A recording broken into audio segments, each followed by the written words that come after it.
I wanted to sit down and do a quick review of Dehancer. I've been seeing a lot of reviews on this product online and on YouTube, and YouTube reviews can kind of feel the same, and I wanted to just sit down and give my honest opinion on it.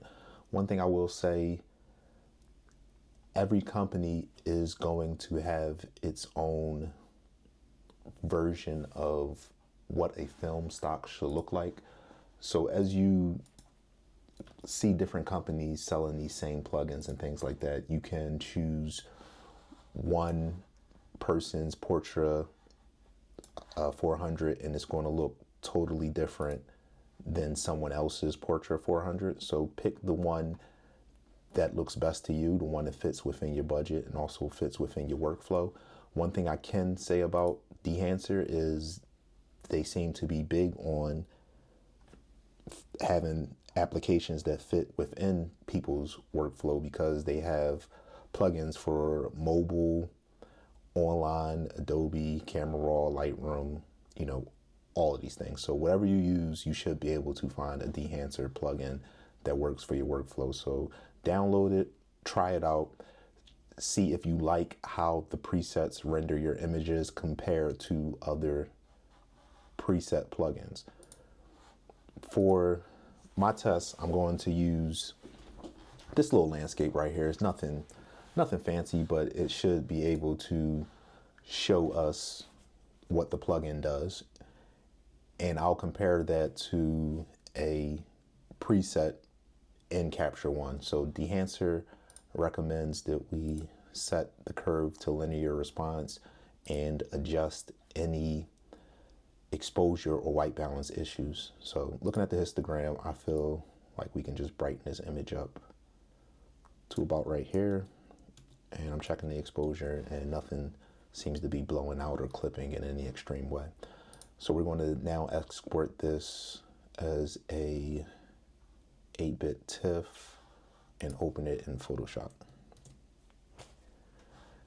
Come into Photoshop. So my first issue with Dehancer is if I go to the plugin and I open it up,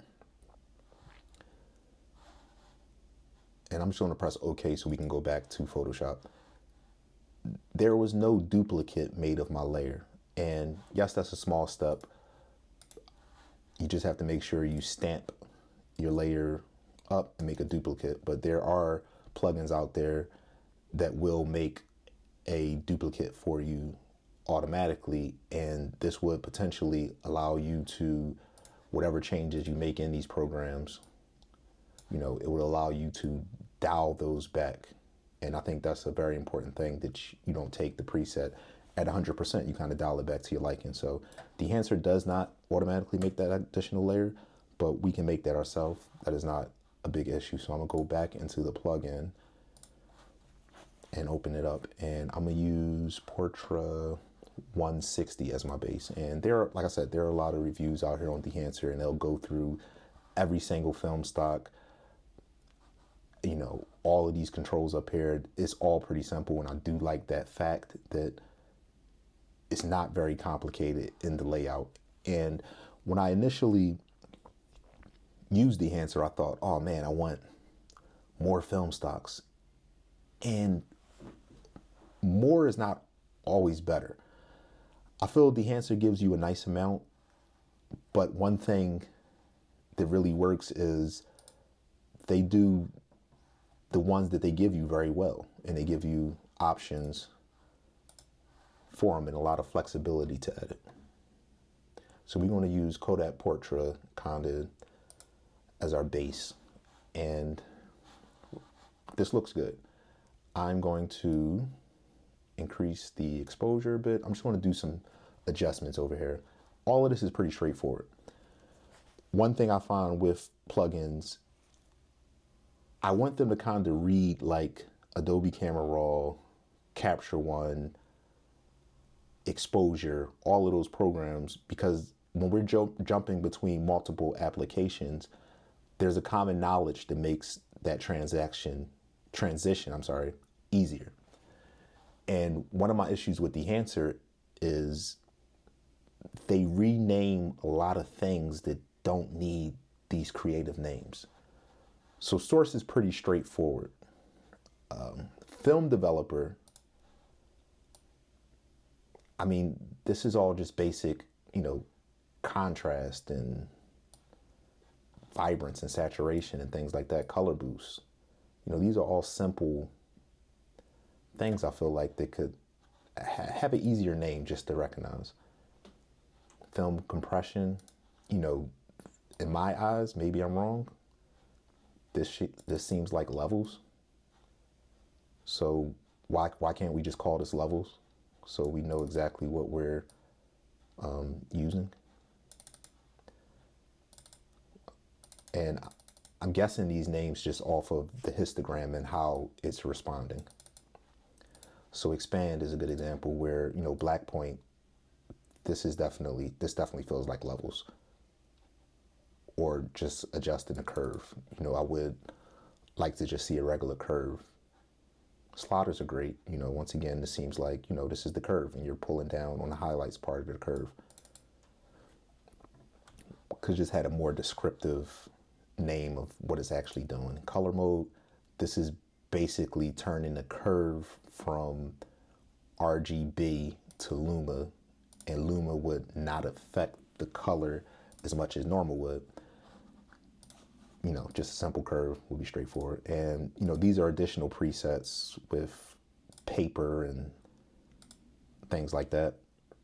I've never used these paper stocks, so I wouldn't be able to see the benefit in those. And this is another exposure adjustment. We already have an exposure adjustment up here.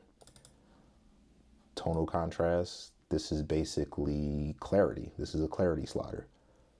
So, maybe it will be easier for people to get what's going on if these had a consistent name to other applications, maybe. I don't know.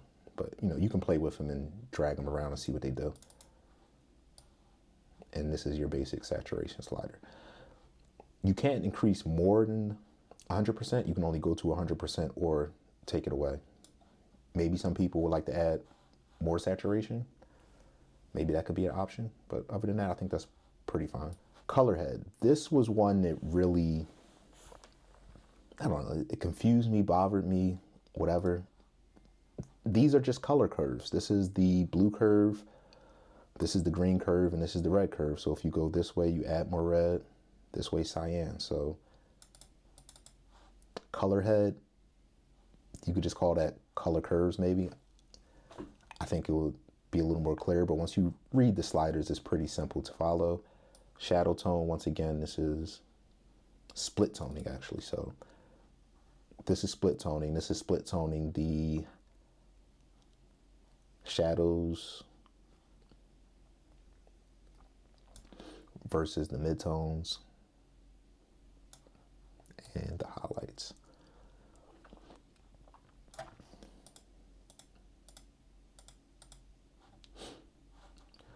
And I think where this program really excels is the film grain and these extra add-ons.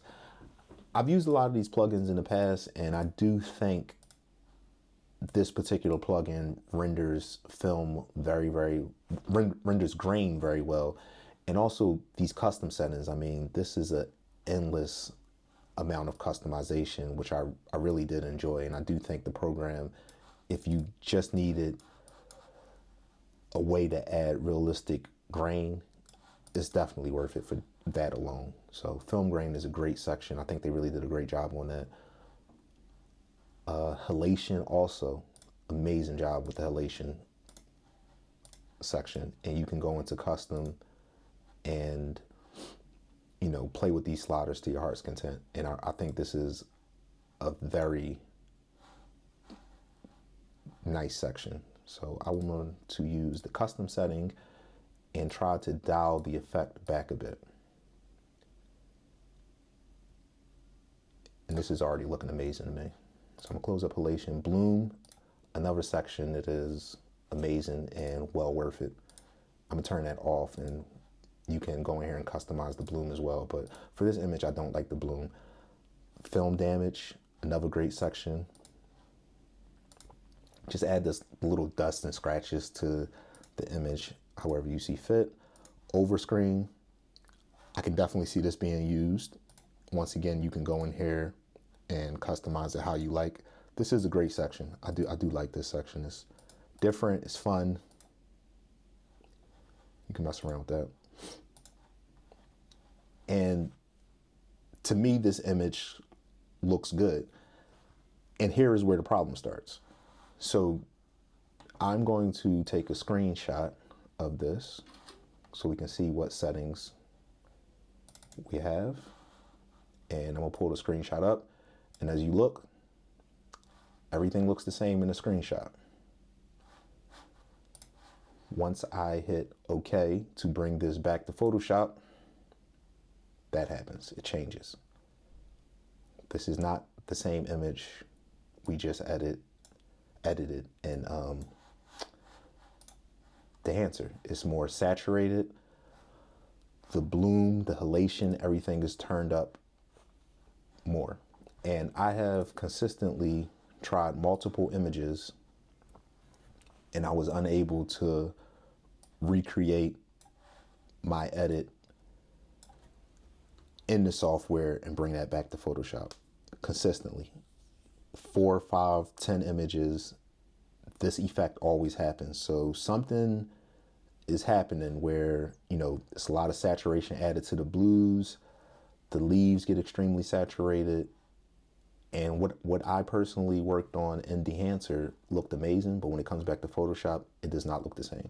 So if that's a bug, maybe they need to fix. But, you know, for the price of this software, I feel as though it should work. So let's see if we can solve this issue by maybe dialing this back. And this is the benefit of having a second layer, because other than that, Dehancer would work on your background layer unless you copy it and, you know, bring it in. So you have a second layer. I'm gonna dial this back to, let's say 50%, turn it on and off, and I'll bring back up the screenshot.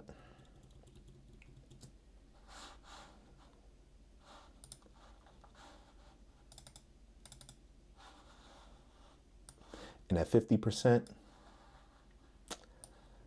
it still doesn't look like what I edited in Dehancer. If you look down here in the rocks, I lost a lot of contrast. Even in the trees back here, I've lost a lot of contrast. So I'm gonna try to bring this up to maybe, let's say 70%.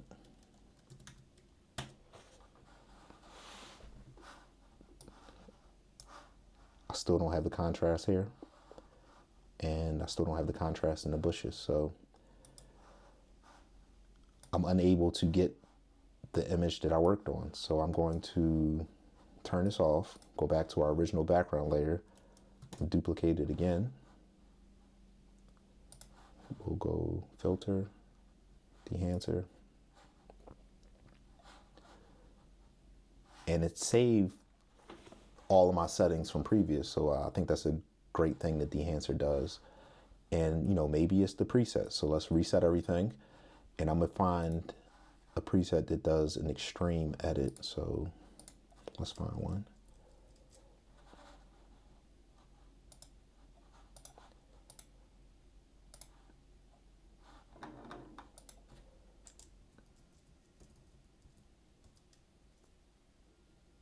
Maybe let's use this. Increase the exposure. No, it's not a good example, I don't think.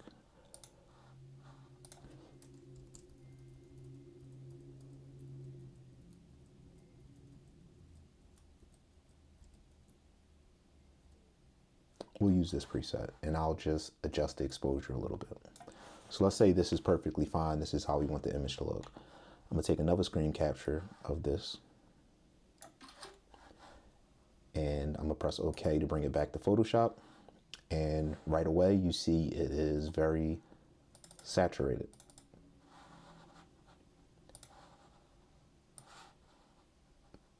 This looks nothing like what we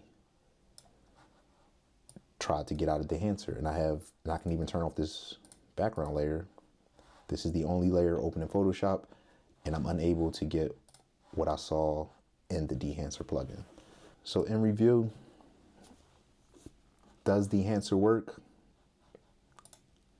I guess. Maybe there's an upgrade coming out. Maybe I'm doing something wrong. I don't know. I followed a lot of the directions with the linear curve and, with things like that. I think the looks are nice. They look good. The added effects like halation, borders, the control you have over grain are great. If you see those things being worth, $450 or $300 for the year, maybe I can see it. It's tough. You have to make that decision for yourself. Like I said, I'm using the Photoshop version. Maybe the Capture One version is different. Maybe the DaVinci and the Final Cut version don't have these issues, but right now I see the software as being a bit buggy. And the fact that even dialing it back, you can't achieve what you originally saw in the plugin is an issue for me. So I would love to hear, your thoughts. What is your experience with Dehancer and these type of plugins, and do you think they're worth it? Personally, I think if I was able to get the results that I saw in the actual Dehancer application, this plugin is worth it because I do like how it handled certain aspects of the image.